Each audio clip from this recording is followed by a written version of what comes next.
ಅದೇ ರೀತಿ ಕಾಂಗ್ರೆಸ್ ಪಕ್ಷ ಚುನಾವಣೆ ಪೂರ್ವದಲ್ಲಿ ಏನು 5 ಗ್ಯಾರಂಟಿ ಘೋಷಣೆ ಮಾಡಿತ್ತು, ಗ್ಯಾರಂಟಿಗಳನ್ನು ಕೊಟ್ಟಿತ್ತು, ಅದೆಲ್ಲ ಕೂಡ ಸರ್ಕಾರ ಬಂದ 2-3 ತಿಂಗಳುಗಳಲ್ಲೇ ಎಲ್ಲವನ್ನ ಅನುಷ್ಠಾನಕ್ಕೆ ತಂದಿದೆ.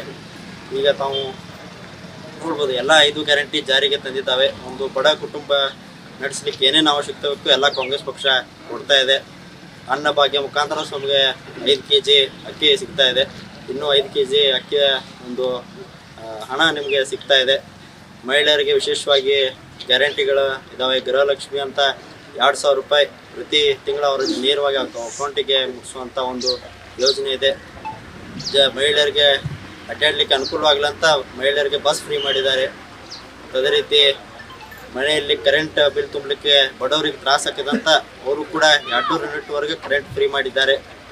ಅದೇ ರೀತಿ ಯುವಕರಿಗೆ ನೌಕರಿ ಸಿಗಲಿಲ್ಲ, ಅವ್ರು ನೌಕರಿ ಸಿಗೋರಿಗೆ ಅನುಕೂಲ ಆಗಲಂತ ಉದ್ದೇಶದಿಂದ 3,000 ರೂಪಾಯಿ ಡಿಗ್ರಿ ಆದವ್ರಿಗೆ, 1,500 ಗ್ರ್ಯಾಜುಯೇಟ್ ಆದವ್ರಿಗೆ, ಡಿಪ್ಲೊಮಾ ಆದವ್ರಿಗೆ ಕೊಡ್ತಾ ಇದ್ದಾರೆ.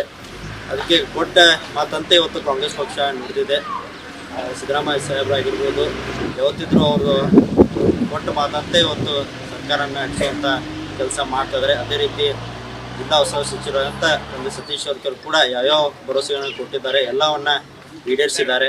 ಎಲ್ಲವನ್ನ ಮುಂದಿನ ದಿನಗಳು ಇನ್ನೂ ಹೆಚ್ಚಿನ ಅಭಿವೃದ್ಧಿ ಈ ಭಾಗಕ್ಕೆ ಆಗಿರ್ಬೋದು, ಸಂಪೂರ್ಣ ಜಿಲ್ಲೆಯಲ್ಲಿ ಕೂಡ ಸಾಕಷ್ಟು ಅಭಿವೃದ್ಧಿ ಕೆಲಸ ಕಾರ್ಯ ಮಾಡಿದ್ದಾರೆ. ತಮ್ಮ ಸ್ವಂತ ಲೋಕೋಪಯೋಗಿ ಇಲಾಖೆ ವತಿಯಿಂದ ಸಾಕಷ್ಟು ರೋಡ್ಗಳಾಗಿರ್ಬೋದು, ಸ್ಕೂಲ್ಗಳಾಗಿರ್ಬೋದು, ಇಂಥ ಅನೇಕ ಯೋಜನೆಗಳನ್ನು ತಂದಿದ್ದಾರೆ. ನಮ್ಮ ಭಾಗದಲ್ಲಿ ಕೂಡ ಕ್ಷೇತ್ರದಲ್ಲಿ ಹಲವಾರು ಸರ್ಕಾರಿ ಶಾಲೆಗಳನ್ನ ಇವತ್ತು ಅಭಿವೃದ್ಧಿ ಆಗಿದ್ದಾವೆ.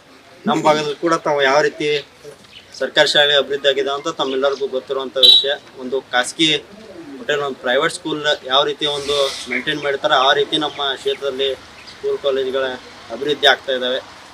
ಅದಕ್ಕೆ ಹೆಚ್ಚಿನ ಒಂದು ಆದ್ಯತೆ ತಂದೆಯವರು ಯಾವತ್ತಿದ್ರು ಮೊದಲ ಶಿಕ್ಷಣಕ್ಕೆ ಕೊಡ್ತಾರೆ. ಯಾಕಂದರೆ ಮೊದಲು ನಾವು ನಮ್ಮ ಮಕ್ಕಳು ಚಲೋ ಶಿಕ್ಷಣ ಪಡೀಲಿ, ಗುಣಮಟ್ಟದ ಶಿಕ್ಷಣ ಪಡೆದ ಅವ್ರ ಮುಂದೆ AS ಆಗಿರ್ಬೋದು, IAS ಒಳ್ಳೆಯ ಅಧಿಕಾರಿಗಳಾಗಲಿ, ಒಳ್ಳೆ ನೌಕರಿ ಪಡೆಯುವ ಉದ್ದೇಶದಿಂದ ಅವರಿಗೆ ಸ್ಕೂಲ್ ಅಭಿವೃದ್ಧಿಗಳನ್ನು ಮಾಡಿದ್ದಾರೆ. ಅದಕ್ಕಿಂತ ಸಾಕಷ್ಟು ಡೆವಲಪ್ಮೆಂಟ್ ವಿಚಾರಗಳನ್ನ ತಂದೆಯವರು ಇವತ್ತು ಮಾಡ್ತಾ ಬಂದಿದ್ದಾರೆ. ಮುಂದೆ ಕೂಡ ಇದೇ ಮಾದರಿಯಲ್ಲಿ ನಮ್ಮ ಭಾಗದ MP ಅವರು ಕೂಡ ಅದೇ ಒಂದು ಮಾದರಿಯಲ್ಲಿ ಕೆಲಸ ಕಾರ್ಯವನ್ನು ಮಾಡ್ತಾರೆ ಅಂತ ಹೇಳ್ತಾ, ಮತ್ತು ಸಂಬಂಧಪಟ್ಟಂತೆ ಎಲ್ಲರೂ ತಾವು ಬೂತ್ ಕಮಿಟಿ ಆಗಿರ್ಬೋದು, ಪಂಚಾಯತ್ ಸದಸ್ಯರಾಗಿರ್ಬೋದು, ಯಾವ ರೀತಿ ತಾವು ಹೋದ ವರ್ಷ ಕೆಲಸ ಕಾರ್ಯನ ಮಾಡಿದ್ರಿ, ಮನೆ ಮನೆಗೆ ಹೋಗಿ ಮತವನ್ನು ಸೆಳೆಯುವಂಥ ಪ್ರಯತ್ನ ಮಾಡಿದ್ರಿ, ಅದನ್ನು ಕೂಡ ತಾವೆಲ್ಲರೂ ಮಾಡಬೇಕಾಗಿದೆ. ಸ್ಥಳೀಯ ಈಗಿನ ಸದ್ಯನ MP ಅವರು ಕೂಡ ಸಾಕಷ್ಟು ಈ ಭಾಗಕ್ಕೆ ಅನುದಾನ ತರಲಿಕ್ಕೆ ಅವರು ವಿಫಲರಾಗಿದ್ದಾರೆ.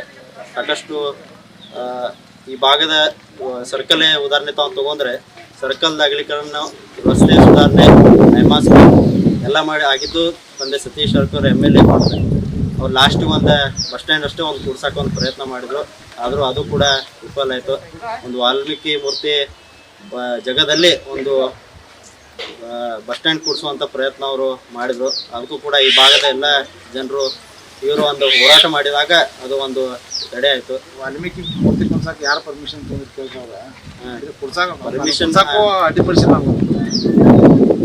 ಗ್ರಾಮ ಪಂಚಾಯತ್ ಆಗಿರ್ಬೋದು, ಯಾರು ಸದಸ್ಯರಾಗಿರ್ಬೋದು, ಸೆಕ್ರೆಟರಿ ಆಗಿರ್ಬೋದು, ಅಧ್ಯಕ್ಷ ಆಗಿರ್ಬೋದು, ಯಾರ್ದೋ ಒಂದು ಅನುಮತಿ ಪಡೆದೇ ಒಂದು ಕೆಲಸ ಕಾರ್ಯವನ್ನು ಮಾಡಲಿಕ್ಕೆ ಅವರು ಪ್ರಯತ್ನವನ್ನು ಮಾಡ್ತಾಯಿದ್ರು. ಅದಕ್ಕೆ ನಮಗೆ ಯಾರು ನಮ್ಮ ಅಭಿವೃದ್ಧಿ ಮಾಡ್ತಾರೆ, ಯಾರು ನಿಜವಾಗಿ ನಮ್ಮ ಕ್ಷೇತ್ರಕ್ಕೆ ಅನುದಾನ ತಂದಿದ್ದಾರೆ, ಯಾರು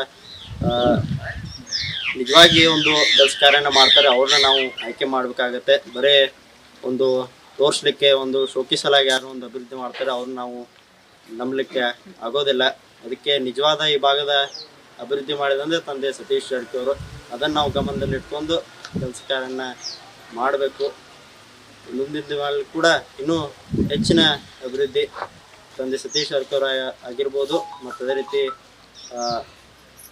ಮುಂದಿನ MP ನಮ್ಮ ಪಕ್ಷದ ಆಗಿದೆ ಅಂದರೆ ಅವರು ಕೂಡ ಹೆಚ್ಚಿನ ಒಂದು ಶ್ರಮ ಈ ಭಾಗದ ಅಭಿವೃದ್ಧಿ ಸಲುವಾಗಿ ಕೈ ಜೋಡಿಸ್ತಾರೆ ಅಂತ ಈ ಸಂದರ್ಭದಲ್ಲಿ ಹೇಳ್ತಾ, ಅದಕ್ಕೆ ನಾವು ನಮ್ಮ ಮೇಲೆ ಜವಾಬ್ದಾರಿ ಭಾಳಷ್ಟಿದೆ. ಯಾಕಂದ್ರೆ ತಂದೆಯವರು ಕೂಡ ಇಡೀ ಚಿಕ್ಕೋಡಿ ಲೋಕಸಭಾ ಆಗಿರ್ಬೋದು, ಬೆಳಗಾವಿ ಲೋಕಸಭಾ MP 2 ಕ್ಷೇತ್ರಗಳ ಜವಾಬ್ದಾರಿ ಅವ್ರ ಮೇಲಿದೆ. ಅದಕ್ಕೆ ಪ್ರತಿ ಗ್ರಾಮಕ್ಕೆ ಪ್ರತಿಯೊಬ್ಬರಿಗೆ ಅವ್ರಿಗೆ ಪ್ರತಿ ಮುಖಂಡರಿಗೆ ಅವ್ರಿಗೆ ಭೇಟಿಯಾಗಲಿಕ್ಕೆ ಬಹುಶಃ ಸಮಯ ಸಿಗೋದಿಲ್ಲ, ಯಾಕಂದ್ರೆ ಸಮಯ ಕೂಡ ಕಮ್ಮಿ ಇದೆ. ಅದಕ್ಕೆ ತಾವೇ ಒಂದು ಜವಾಬ್ದಾರಿಯನ್ನು ತಗೊಂಡು ತಾವೇ ಒಂದು ಕ್ಯಾಂಡಿಡೇಟ್ ಅನ್ನುವಂಥ ಒಂದು ಮನೋಭಾವನೆಯನ್ನು ಹೊಂದಿ ತಾವೇ ಎಲ್ಲ ಪ್ರಚಾರ ಕಾರ್ಯವನ್ನು ಮಾಡಬೇಕು. ಯಾವ ರೀತಿ ತಾವು ಗ್ರಾಮ ಪಂಚಾಯತ್ ಎಲೆಕ್ಷನ್ ಆಗಿರ್ಬೋದು, ಒಂದು TP ZP ಎಲೆಕ್ಷನ್ ಯಾವ ರೀತಿ ಮಾಡ್ತೀರಾ ಅದೇ ಒಂದು ಮಾದರಿಯಲ್ಲಿ ತಾವು ಓಡಾಡಿ ಹೆಚ್ಚು ಲೀಡ್ ಕಾಂಗ್ರೆಸ್ ಪಕ್ಷಕ್ಕೆ ಬರುವಂಥ ಕಾರ್ಯ ಮಾಡಬೇಕು. ಅದೇ ರೀತಿ ಕಾಂಗ್ರೆಸ್ ಪಕ್ಷ ಕೇಂದ್ರದಲ್ಲಿ ಬಂದರೆ ಅವರು ಸಾಕಷ್ಟು ಒಂದು ಗ್ಯಾರಂಟಿಗಳನ್ನು ಕೊಟ್ಟಿದ್ದಾರೆ. ಅದೆಲ್ಲ ತಾವೆಲ್ಲರೂ ಮಾಧ್ಯಮದಲ್ಲಿ ನೋಡಿರಬೇಕು. ಅನೇಕ ಗ್ಯಾರಂಟಿಗಳನ್ನು ಅವರು ಕೂಡ ಕೊಟ್ಟಿದ್ದಾರೆ. ಬಡ ಕುಟುಂಬಗಳಿಗೆ, ರೈತರಿಗೆ ಸಾಲ ಆಗಿರ್ಬೋದು, ಇಂಥ ಅನೇಕ ಒಳ್ಳೆ ಯೋಜನೆಗಳನ್ನ ಅವರು ಕೊಡ್ತಾ ಇದ್ದಾರೆ. ಅದಕ್ಕೆ ಅದು ಕೂಡ ತಮಗೆ ಗಮನಕ್ಕೆ ಇಲ್ಲ ಅಂತ ಹೇಳುತ್ತಾ, ಮತ್ತು ಅದೇ ರೀತಿ ತಾವೆಲ್ಲರೂ ಕೈ ಜೋಡಿಸಿ ಮುಂದಿನ ದಿನಗಳಲ್ಲಿ ಬರುವಂಥ ಮೇ 7 ಚುನಾವಣೆಯಲ್ಲಿ ತಾವೆಲ್ಲರೂ ಹೆಚ್ಚಿನ ಸಂಖ್ಯೆಯಲ್ಲಿ ಕಾಂಗ್ರೆಸ್ ಪಕ್ಷಕ್ಕೆ ಮತ ನೀಡುವ ಮುಖಾಂತರ ಈ ಭಾಗದ ಅಭಿವೃದ್ಧಿಗೆ ತಾವೆಲ್ಲರೂ ಕೈ ಜೋಡಿಸಿ ಅಂತ ಹೇಳ್ತಾ ನನ್ನ ಮಾತು ಮುಗಿಸ್ತೇನೆ. ಧನ್ಯವಾದ.